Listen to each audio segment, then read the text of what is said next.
Everything should be going here. I am going to be sharing a link to this document here that you're seeing on the screen on the bottom of my.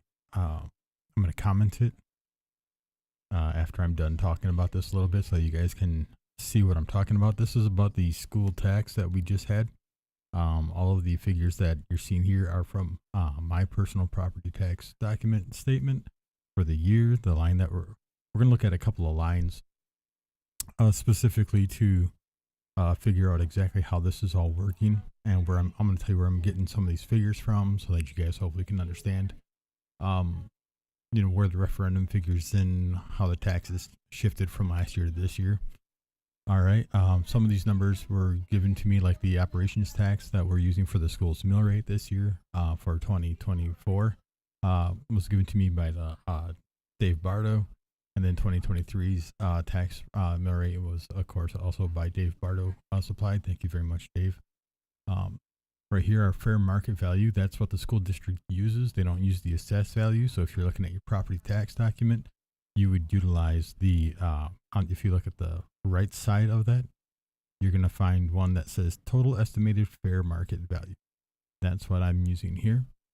When I share this link to this document, a lot of this will be something that you can just plug in. It will automatically adjust a bunch of these figures, and I'll talk to you about how that's going to work as we're going through here. Some of them, if you hover over these, here, I'm going to bring up my screen here on mine so I can see it. All right. So if you hover over them, you'll see notes. You should see notes still. This is the one I did on Excel. This is what I imported to the Google Docs. So hopefully it's still there. Should be. But these notes say, like, enter your school property tax credit here. So if you click on it, you'll see up here in the description for the cell that is a hard coded figure, not something that would be automatically calculated. If you have any questions as you're filling it out, like if you see a value here that looks like a formula, you don't have to enter anything into there. Those are already going to be automatically filled in for you as you're going along. Okay. Hopefully that makes sense to you. And of course, these little hints in here should help you fill it out as well. So first off, we start off with that total fair market value, which is what the school district uses. And then this will automatically fill in. That's what the taxes for the year would be, given the mill rate from the school for this year. And then this is what the referendum value that they said was 95 cents per $1,000. So this formula takes the total fair market value, divides it by 1,000, and then multiplies it by 95 cents to get $135.28 here for myself. And then the school tax credit should also be listed on your form. If you were to look at I swear to God, every time I'm trying to record people in my house, they got to be loud in the other room here. So forgive that in the background if you hear that. But if you look on the left side, you'll see like Langlade County, City of Antigo, North Central, Antigo Lake, whatever might else be on there. And then just underneath all of that, there's a tiny little box that says school taxes reduced by school levy tax credit. And that's what you're going to enter here, right? And then this is the operations minus credit. So this is what this operational cost minus this credit here is going to end up being this figure here. That figure should end up being your 2024 net taxes, give or take a couple of pennies. For mine, it came off, I think, 20 cents different. So that's pretty accurate. So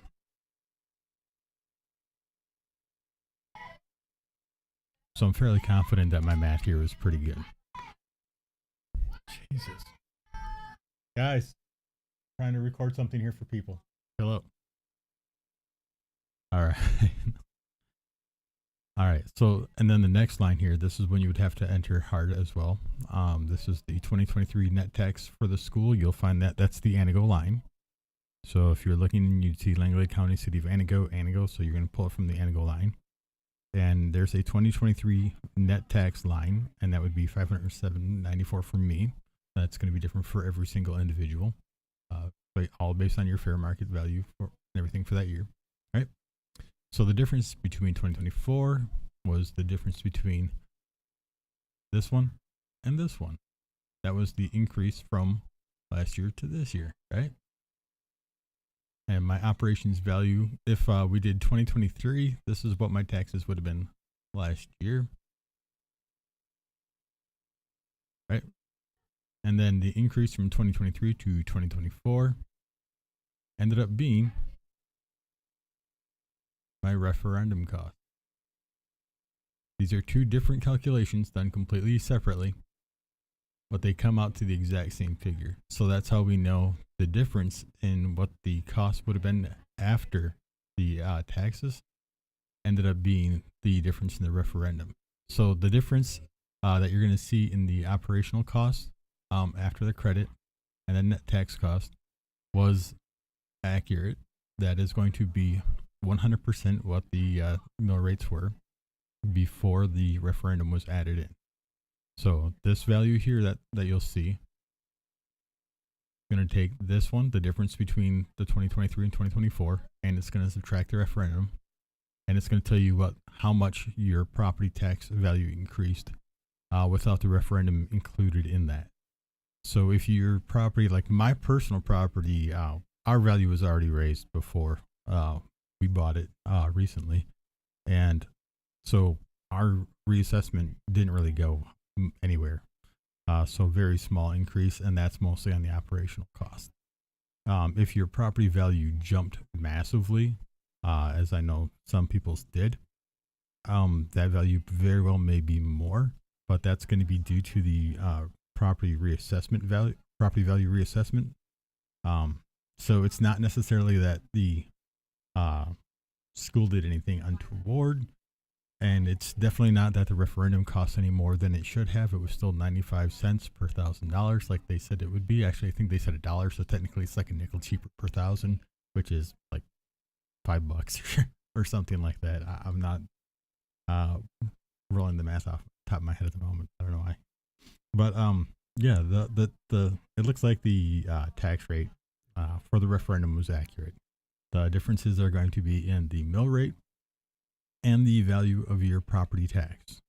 So hopefully this works out for you guys. I'm going to share this spreadsheet on my Google Docs so you guys can open this up, and you guys should be able to edit it with your own property tax information from the document that we get from the city. If you have any problems with that, you guys should be able to message me or whatever, and we'll figure it out. Hopefully I can help you understand it. All right. I will be sharing this on Antigo Information in just a little bit. And hopefully we can help people understand a little bit better how this is working.